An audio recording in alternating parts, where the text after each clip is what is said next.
नमस्कार, मैं हूं प्रकाश भटनागर। क्या आपको मजमा लगाने वाला मदारी याद है, जो पूरे समय अपने खेल में कहता था कि वो किसी शख्स को चाकू से मारकर उसे फिर जिंदा कर देगा, एक सांप को नेवले के मुंह में डालकर उसे नई जान दे देगा। सब जानते थे कि यह सिरे से छलावा है, न इंसान को मरना है न ही सांप को। फिर भी मदारी की अदायगी ऐसी होती थी कि भीड़ तल्लीन होकर उसका तमाशा देखती और अंत में बेवकूफ़ बनकर अपनी जेब ढीली कर वहाँ से चली जाती थी। मध्य प्रदेश की राजनीति इन दिनों मदारी के खेल जैसी ही दिखाई दे रही है। आयकर छापों के बाद कमलनाथ सरकार ने भी पिछली बीजेपी सरकार के मामलों में हाथ डाला है। इसी दौरान एक खबर आई। खबर यह थी कि ई टेंडर घोटाले में शिवराज की गिरफ्तारी तय है। अनेक कारणों से, जिनमें ईर्ष्या और घास न डाले जाने का दर्द भी शामिल है, कई लोग यह ज्ञान पेलने में भी जुट गए हैं कि कमलनाथ के दिन अब लदने वाले हैं, उनका सितारा अस्त होने जा रहा है। यह सब भी किसी मजमेबाज की कलाकारी से अधिक और कुछ नहीं है। न ई टेंडर में शिवराज को गिरफ्तार होना है और न ही ताज़ा आयकर छापों के बाद कमलनाथ की सेहत पर कोई असर पड़ेगा। माफिया की एक खास कार्यशैली होती है। किसी भी अपराध में वह सीधे हाथ नहीं डालता।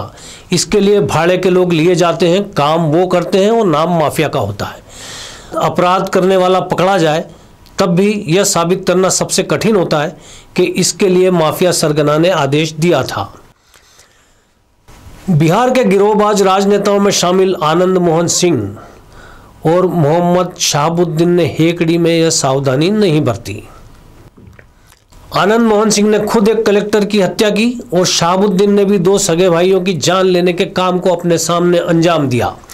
लिहाजा दोनों जेल में सड़ रहे हैं, लेकिन बाकी सरगना ऐसा नहीं करते हैं।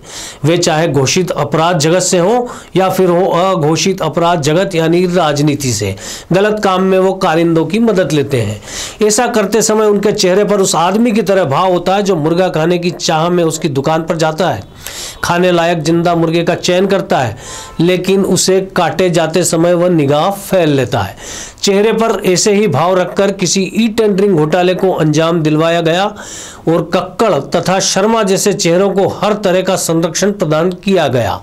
इसलिए यहाँ भी फंसेंगे केवल वे जिन्होंने गड़बड़ी को किसी के कहने पर अंजाम दिया, लेकिन वह यह साबित ही नहीं कर सकेंगे कि इस गड़बड़ी के लिए उनसे वाकई कहा गया था। एक किस्सा याद आ रहा है। एक अधेड़ सज्जन पिछली कांग्रेस सरकार के किसी तत्कालीन मंत्री के ओएसडी थे। मंत्री के कहने पर उन्होंने लाखों के वारे न्यारे किए। घोटाले सामने आए, मंत्री जी साफ बच निकले, क्योंकि किसी भी लेन देन के लिए उनके लिखित आदेश नहीं थे। सज्जन की नौकरी जाती रही। जीवन के अंतिम समय तक वे एक प्राइवेट दफ्तर में बाबू का काम करते हुए किसी तरह 2 जून की रोटी का जुगाड़ करते हुए इस नश्वर संसार को अलविदा कह गए। कालांतर में आप पाएंगे कि ई टेंडरिंग हो या फिर हो आयकर के छापे, इन दिवंगत सज्जन वाले मामले की ही तरह मलाई चाटने वाले आराम से बैठे रहेंगे और उनके लिए लाई गई मलाई के कुछ टुकड़े खाकर खुश हो जाने वाला वर्ग पिसकर रह जाएगा। इन सियासी मजमों में भी न किसी इंसान को फिर जिंदा करने के लिए मारा जाना है और न ही किसी सांप के साथ ऐसा होना है। फिर भी हम मंत्रमुग्ध होकर सारा तमाशा यूं देख रहे हैं गोया कि वाकई शिवराज गिरफ्तार हो जाएंगे या फिर सचमुच ही कमलनाथ खेत रहेंगे। व्यवस्था के अनगिनत सुराखों, कानून की भयावह अंधी और अंधेरी गलियों तथा तंत्र को कमीनेपन के मंत्र से अपने वश में कर लेने की कला के धनी, यह सब जब तक कायम है तब तक मजमेबाज पूरी तरह सुरक्षित है और हम ऐसे हर खेल के बाद अपनी जेब ढीली होते देख खुद को बेवकूफ़ समझने के अलावा और कुछ नहीं कर सकते। इसके लिए इस देश की जनता अभिशप्त है। हमाम में सब नंगे हैं या फिर चोर चोर मौसेरे भाई हैं। ठगना केवल उन्हें है जिनकी मेहनत की गाड़ी कमाई और टैक्स से ये सरकारें चलती हैं और इसी से चलता है लूटने का खेल। हम कुछ भी नहीं कर सकते हैं। इस व्यवस्था को दूर करने के लिए क्रांति करना हमारी फितरत में नहीं है। सब चलता है। इस मानसिकता से हम उभरने से रहे, इसलिए राजनीति के मदारियों के तमाशे देखते रहिए। नमस्कार।